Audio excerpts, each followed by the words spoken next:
ನಮಸ್ಕಾರ ಸ್ನೇಹಿತರೆ. ಭ್ರಷ್ಟಾಚಾರ ಅನ್ನೋದು ನಮ್ಮ ದೇಶದ ಎಲ್ಲ ಕಡೆ ಆಳವಾಗಿ ಬೇರೂರು ಬಿಟ್ಟಿದೆ. ಅದನ್ನ ಪೂರ್ತಿಯಾಗಿ ತಡೆಗಟ್ಟಕ್ಕಾಗದೇ ಇದ್ರೂ ಸ್ವಲ್ಪ ಮಟ್ಟಕ್ಕೆ ಅದನ್ನ ನಿಯಂತ್ರಣ ಮಾಡ್ತಿರೋದಂದ್ರೆ ನಮ್ಮ ಕರ್ನಾಟಕ ಲೋಕಾಯುಕ್ತ ಸಂಸ್ಥೆ.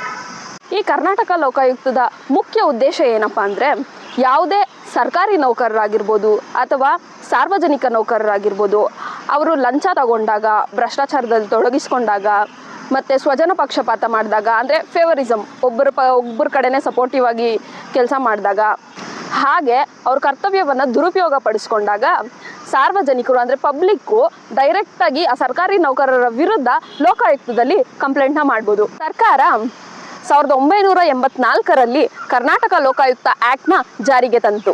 ಲೋಕಾಯುಕ್ತದಲ್ಲಿ ಯಾರ ವಿರುದ್ಧ ಕಂಪ್ಲೇಂಟ್ ಕೊಡ್ಬೋದು ಅಂತ ನೋಡಿದ್ರೆ, ಯಾವುದೇ ಒಬ್ಬ ಪಬ್ಲಿಕ್ ಸರ್ವೆಂಟ್ ಆಗಿರ್ಬೋದು ಅಥವಾ ಯಾವುದೇ ಒಬ್ಬ ಗೌರ್ಮೆಂಟ್ ಸರ್ವೆಂಟ್ ಆಗಿರ್ಬೋದು, ಮತ್ತು ಗೌರ್ಮೆಂಟು 51%ಗಿಂತ ಹೆಚ್ಚಿನ ಶೇರ್ನ ಹೊಂದಿರುವ ಯಾವುದೇ ಒಂದು ಸಂಘ ಸಂಸ್ಥೆ ಆಗಿರ್ಬೋದು, ಯೂನಿವರ್ಸಿಟಿಗಳಾಗಿರ್ಬೋದು, ಕಂಪನಿಗಳಾಗಿರ್ಬೋದು, ಅಲ್ಲಿ ಕೆಲಸ ಮಾಡ್ತಕ್ಕಂಥರ ವರ್ಕರ್ಸ್ ವಿರುದ್ಧ ಕೂಡ ಲೋಕಾಯುಕ್ತದಲ್ಲಿ ಕಂಪ್ಲೇಂಟ್ನ ಮಾಡ್ಬೋದು.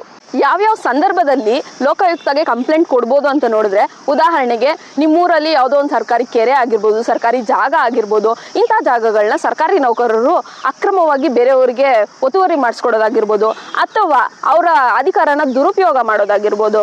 ಹಾಗೆ ಪಬ್ಲಿಕ್ಗೆ ಯಾವುದೇ ಒಂದು ಕೆಲಸ ಆಗಬೇಕು ಅಂತ ನೀವು ಪಂಚಾಯತಿಗೆ ಹೋದಾಗ ಅವ್ರು ನಿಮ್ಮ ಹತ್ರ ಎಕ್ಸ್ಟ್ರಾ ಲಂಚ ಕೇಳೋದಾಗಿರ್ಬೋದು, ಇಂತಹ ಸಂದರ್ಭಗಳಲ್ಲಿ ನೀವು ಲೋಕಾಯುಕ್ತಗೆ ಕಂಪ್ಲೇಂಟ್ನ ಕೊಡ್ಬೋದು. ಕಂಪ್ಲೇಂಟ್ನ ಯಾವ ರೀತಿ ಫೈಲ್ ಮಾಡಬೇಕು, ಅದಕ್ಕಿರೋ ಪ್ರೊಸೀಜರ್ಸ್ ಏನು, ಯಾವ್ಯಾವ ಫಾರ್ಮಲ್ಲಿ ಫಿಲ್ ಮಾಡಬೇಕು, ಮತ್ತು ಡೀಟೇಲ್ಸ್ ಎಲ್ಲ ಏನೇನು ಫಿಲ್ ಮಾಡಬೇಕು, ಇದನ್ನೆಲ್ಲ ಮುಂದಿನ ವೀಡಿಯೋದಲ್ಲಿ ಹೇಳ್ತೀನಿ. ಇದಾಗಿತ್ತು ಇವತ್ತಿನ ಸುದ್ದಿ ಸಮಾಚಾರ.